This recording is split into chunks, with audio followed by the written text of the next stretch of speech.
ఏంటి లాచు? గప్చిప్పే. తేనండి మీకోసం అంత దూరం నుంచి బండి నెట్టుకొచ్చా. నా కోసం వచ్చావా? మీ బావగారే పంపించారు. మా బావా? అవునమ్మా, మీరు ఇంటి దగ్గరే ఉన్నారని చెప్పి నేను బయలుదేరే వరకు సంపెత్తాను. అవునా? ఆపుకు, వై.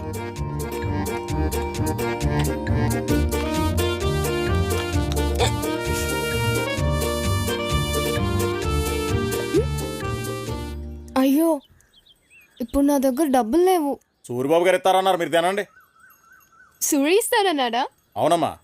అయితే నాకు బెల్పూరి కూడా కావాలి. తినండి. సూరిబాబు గారు చెయ్యి మీ నోరు చాలా పెద్దవండి, తినండి.